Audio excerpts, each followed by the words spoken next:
Hello বন্ধুরা, সবাই কেমন আছেন? আশা করি ভালো আছেন। বড় ভাইকে দেখতে পাচ্ছেন, ভাইয়ের বাসা হলো পাবনাতে। এর আগে আমার কাছে আসছিল, ভাইয়ের একটা পাও নেই বা আরো অনেক প্রবলেম আছে। ভাই প্রবলেম বলেন তো। হাতের মধ্যে আবার রড ঢোকানো পুরাটা। তো কাছে আস। এখান থেকে এত দূর রড ঢোকানো, আবার এদিক দিয়ে শুরু করে এখান থেকে এত দূর রড ঢোকানো আছে। তার পাওটা দেখেন। আর পাওটা মনে করেন তো কেটে ফেলাইতে হয়েছে। এখন আমি আপনাদের ভালোবাসার টাকা, সবার ভালোবাসার টাকা আমি একটা পাও কিনতে পারি। হ্যাঁ, এর আগে আসছিল, আমি একটা ভিডিও করে দিয়েছিলাম, যে ভিডিওতে আপনারা সবাই সাহায্য করছেন, যার ফলে ভাই একটা পাও কিনতে পারছে। তো এখন প্রবলেম হচ্ছিল ভাইয়ের পরিবার এমন ভাবে হয়ে গেছে যে আসলে তার পরিবারে কামাই রোজগার করার মতো কেউ নাই। তার বউ আছে, বাচ্চা আছে। তো সে পরিবার চালানোর জন্য হলেও এখন তার কিছু একটা করতে হবে। তো ভাই বলতেছে, একটা যদি ব্যবসা করতে পারতো, যে কোনো একটা ব্যবসা, ছোট হোক বড় হোক, যদি করতে হতো, তার সংসারটা চলতো। তো সেজন্য আবারও আসছে, বা একবার ভিডিও করছিলাম, আপনার অনেকেই খারাপ ভাবতে পারে, আবার ভিডিও করতেছে। তো আসলে বিষয় হচ্ছে হলো তার পরিবার চালানো নিয়ে।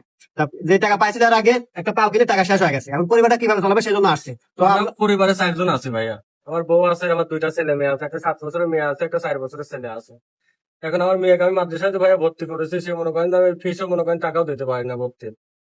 এখন তো আমার প্রিয় এলাকার- বন্ধুরা, ভাইজান, প্রিয় বন্ধুরা, আপনারা সবকিছু শুনলেন। আসলে এত কথার প্রয়োজন নাই। তো যাই হোক, ভাইয়াটা অসহায়, আমরা যতটুকু যা পারি আমরা তার জন্য করছি, কিন্তু একার পক্ষে তার সম্ভব না। তো আপনারা যদি ভাইয়ের পাশে দাঁড়ান, তাহলে সে একটা হয়তো বা ছোটখাটো হোক, যে কোনো দোকান হোক, ঝালমুড়ির দোকান হোক, চার দোকান হোক, সে একটা দোকান করতে চাচ্ছে।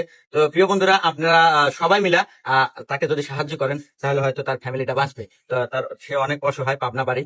তো প্রিয় বন্ধুরা, এই যে নিচে বিকাশ নাম্বার দেওয়া থাকলো, এই নাম্বারটা হচ্ছে ভাইয়ারই। আমি মুখ দিয়ে একটু বলি তো। হ্যাঁ, বলেন। হ্যাঁ, হ্যাঁ, বলেন। বলেন, আপনি নাম্বারটা বলেন। 013 38 41 88 তো প্রিয় বন্ধুরা, জোর জুলুম নাই। আপনাদের যদি মনে হয় যে ভাইয়াটা অসহায়, তাকে কিছু সাহায্য করি, তো আপনারা অবশ্যই আপনারা 1 টাকা 2 টাকা 5 যা টাকা পারেন। 10 টাকা যতটুকু সামর্থ্য পারেন ততটুকু আমাকে সাহায্য করেন ভাই। আমার ছেলে মেয়ের ঠিক টাকায় একটু আমাকে সাহায্য করেন। আর যে পারবেন না ভাই, আমাকে একটু ভিডিওটা একটু বেশি করে সবাই শেয়ার করে দেন ভাইয়া। তো আপনারা শুধু টাকা দিয়ে সাহায্য নয়, আপনার যদি টাকা না থাকে অবশ্যই ভিডিওটা একটু শেয়ার করে দিবেন, আরেকজনের কাছে যাবে, আরেকজন দেবে। তো প্রিয় বন্ধুরা, সবাই ভালো থাকবেন। ভিডিও লং হয়ে যাচ্ছে, তো আপনারা যদি পারেন তাহলে সাহায্য করেন, নাকি সোহেল ভাই? হ্যাঁ, এটাই বিকাশ নাম্বার ভাইয়ের দেওয়া থাকবে, সবাই এই নাম্বারে যা পারেন। নাম্বারটা আমাদের কারণ না, ভাইয়ের নিজস্ব নাম্বার। আপনারা যে টাকাটা দিবেন ডাইরেক্ট ভাইয়ের কাছে চলে যাবে। হ্যাঁ, ধন্যবাদ ধন্যবাদ, সবাইকে। ভালো থাকবেন সবাই।